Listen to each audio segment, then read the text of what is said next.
Layer 3, pass and cut.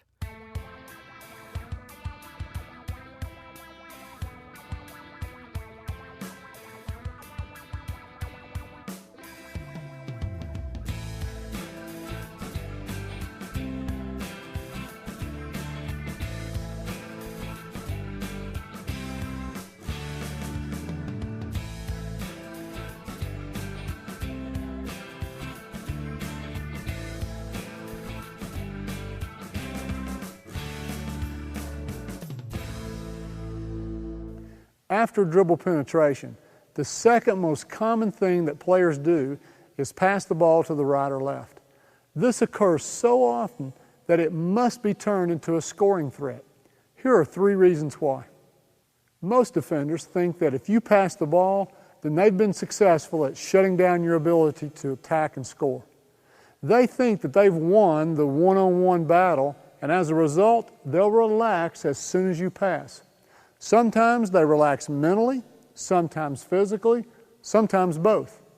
This is prime time for you to attack offensively. And the best way is north-south with a basket cut.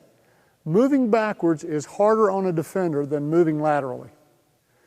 If you pass and stand, it allows your defender to cheat toward the ball and give defensive help. Your defender will cut off half of the court and half of the offensive opportunities for your teammate with the ball. On the positive side, if you pass and cut, you create good things for the ball handler and your other teammates regardless of whether you get the ball back or not. First, when you take your defender with you on the basket cut, then you've taken one of the immediate help defenders away from the ball. Now your teammate has more room to attack on your side.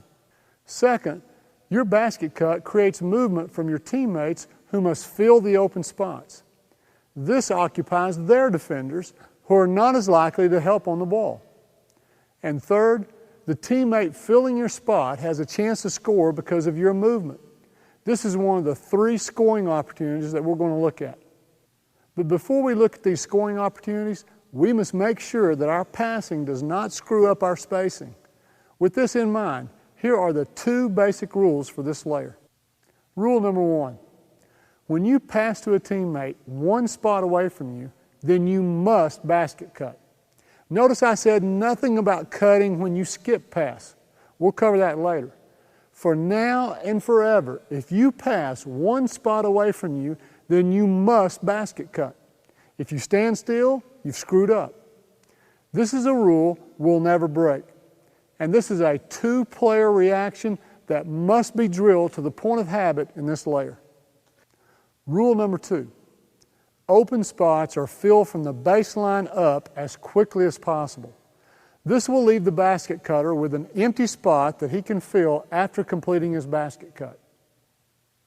Now for the 3 scoring opportunities. Before a pass can be made, we must be sure the receiver is open.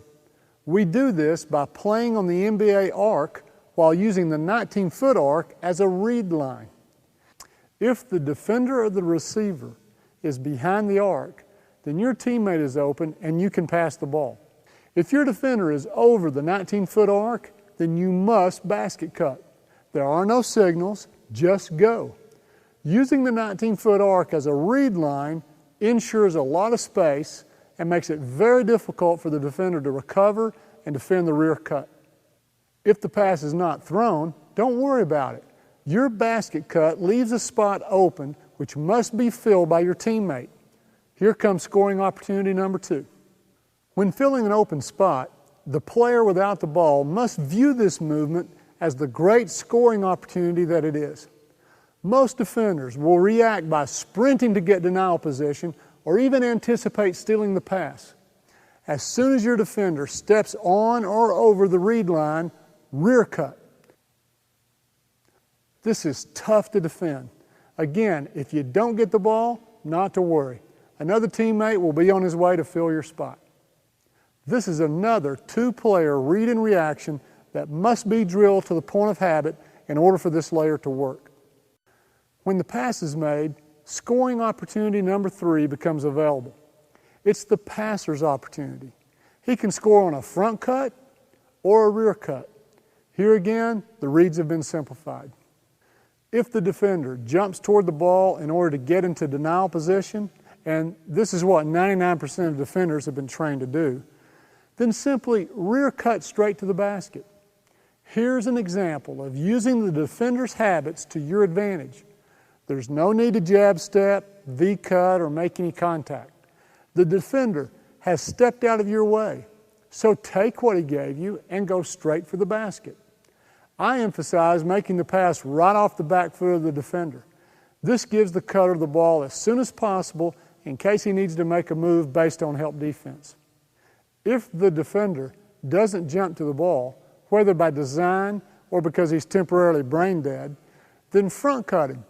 Since your body's between your defender and the ball, the pass can be returned to you immediately. This pass, read the defender, front cut or rear cut, two-player reaction must be drilled to the point of being automatic and with no hesitation.